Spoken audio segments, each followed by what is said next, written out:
Hey folks, this is Riker with a video about V Rising, the action RPG survival game hybrid in which you get to play as a vampire. This game has been on my list of games to check out for a very long time, so I was very excited when I was approached to check out this game on PC and PS5, and we're going to thank Stunlock Studios for sponsoring this video. Now, V Rising has this top-down isometric kind of view. It's a hack and slash kind of game. So combat-wise, it feels familiar on the ARPG side of things, but then its progression systems are very different from a standard ARPG and leans much more into the survival genre. There's two key survival elements, the first being just surviving the environment, which is, well, you're a vampire and there is a day-night cycle and you don't want to be caught out in the sun. You could still travel during the day, but you're going to have to move from shadow to shadow. It's actually quite forgiving, and actually really like how they implemented the sun moving dynamically throughout the day, so the shadows are moving,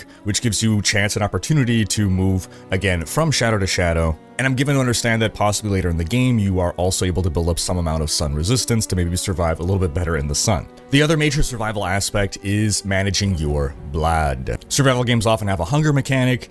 In V Rising, it's that you need to feed on living beings. There's actually more complexity to the blood mechanic that we'll talk about in a bit, but as a baseline, you just don't want to run out of blood. So whenever you bring a living enemy close to death, you have an option to feed on them, which will kill them, it'll finish them off, and also replenish your blood. Now, outside of those survival mechanics, progression-wise, again, it's very similar to survival games where you're going to be building a base, you're going to be gathering resources in the world to build up your base, you're going to be crafting your items. It seems gear progression is almost entirely based on you crafting your gear, finding recipes, getting up the right raw materials, building up your tech, expanding your castle. And one huge difference to typical RPG type games is there's no XP.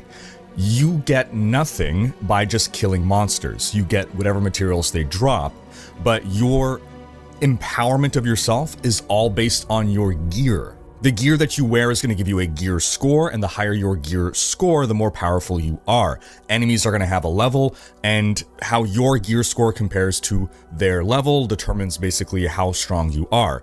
If you are matched, you are matched. The higher in level you are over them, the more powerful you're going to be, and the more underleveled you are, you could still take them on, but it's going to be more of a challenge, especially when you're tackling those bosses.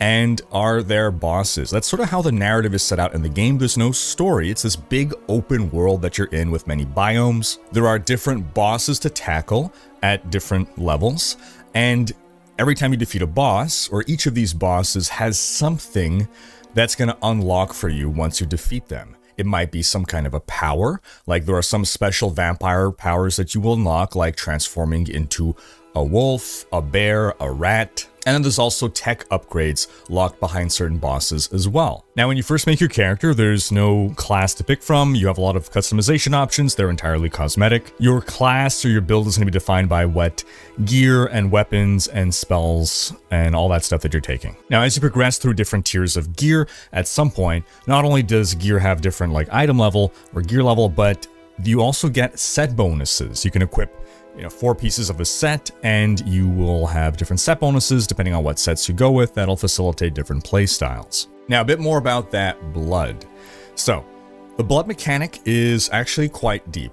There are different blood types. So, a creature, an animal, will have one kind of blood type, but then there's different human blood types. There can be a brute blood type, a rogue blood type, a warrior blood type, and all these blood types are going to give you different benefits. So selecting a blood type is kind of part of your build, or it can also depend on what activity you're going for. If you're about to go into combat, you might want to grab a certain blood type. If you're more focused on gathering resources, building your base, you might want a different blood type. And again, changing blood type is literally as easy as drinking the blood of a given creature.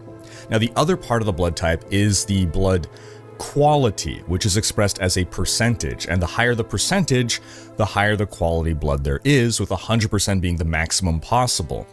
And there are different thresholds. Think of it a little bit like set bonuses in some games, where the more pieces of a set you have, the more set bonuses you unlock. In this case, it's the higher the quality of the blood, the more of the blood bonuses you unlock. So creature blood, for instance, you start with gaining a move speed buff, then you move into getting some sun resistance Then you move into getting some damage reduction. Then you get increased health regen. And then finally you get a boost to all of those above effects. Now, V Rising is a game that you can play either solo, or you can play on random public servers, or you can have a private server with just your friends or people that you invite. And if you want there to be, PvP could be a very big thing in this game. Now, we were talking about building a castle. The locations where you can build your castles are defined by these areas here. They're sort of highlighted.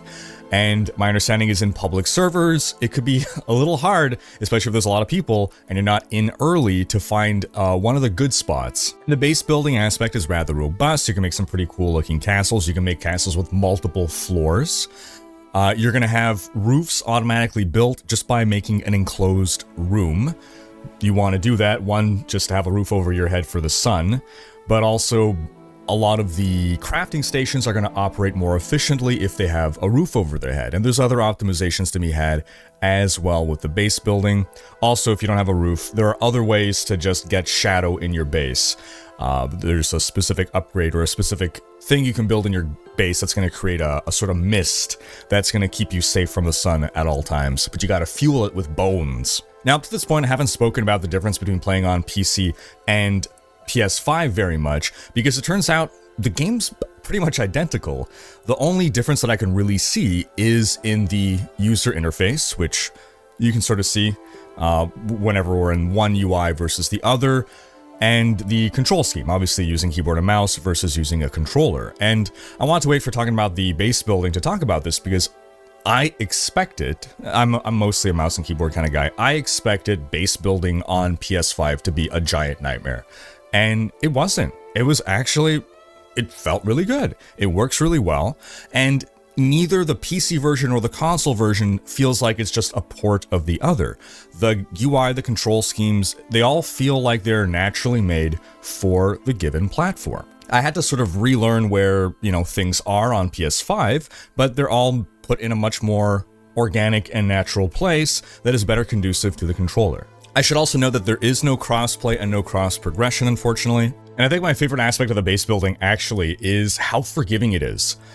Anything that you can craft, you can move it at no cost. And anything that's in the object while moving it, it stays in it. I thought, oh man, I want to move my chest. I gotta pull all the items out of my chest and move it because I don't want my items to get deleted. No, it's literally not a problem. You can move items with things in them. Same thing with crafting stations. In fact, there's even mechanics to move your entire castle if you want. Let's say you find a better spot later. You can basically, you just zoop up your entire castle and then can relay it all down in a new location. And remember how we mentioned PvP?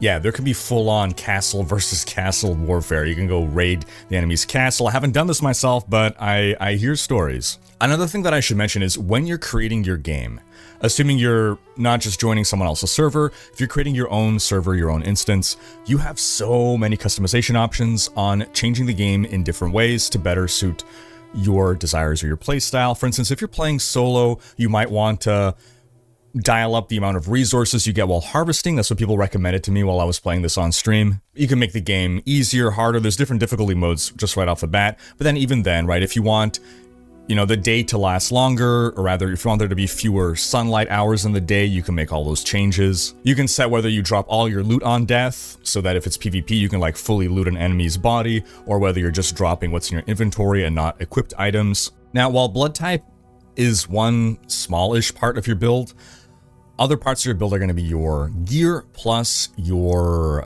spells, your spell book. So in your spell book, you have 6 different types of magic: blood magic, chaos magic, unholy magic, illusion magic, frost magic, and storm magic. At any given time, you can only have 4 powers equipped. One is going to be a mobility power, then you have 2 miscellaneous powers, and then 1 ultimate. And every school of magic has access to some of these, as well as, I believe, some passives. Now, I'm still pretty early in the game. I've only finished Act 1. I'm excited to keep going. But every school of magic does its own thing. So blood magic is focused around leech. You're going to life leech. Chaos magic will do damage over time. Unholy magic is going to summon you some skeletons that really help, especially when you're playing solo. Illusion magic is going to help with your cooldowns. Frost magic is going to chill, freeze, CC enemies. And I haven't gotten any storm magic yet. I guess that's unlocked in higher acts. But this seems like it's revolving around chaining lightning strikes between enemies. When you defeat certain bosses, you're going to have a choice. Like, you're probably going to get, let's say, you know, one chaos magic spell, but then it's your choice. Which of the spells do you want to unlock? Which ultimate do you want to unlock? And there are ways to respec as well. It seems to be at a cost, at least in the beginning. Now, a system that I haven't had yet a chance to really delve into because it unlocks more at higher tiers of play. You can possess minions. You, as a vampire, right, in a typical vampire lore, can gain thralls. And right now I just have my thrall patrolling in my base to defend it, but I'm given to understand that eventually you can have them going out and like basically going on little missions for you, gathering resources and stuff. So I look forward to that. Overall, I've been enjoying my time in V Rising. I can see why it's gotten such great reviews. And if you folks want to check it out, it's available now on PC and PS5. Click the link in the description below, and thanks again to Sunlock Studios for sponsoring this video.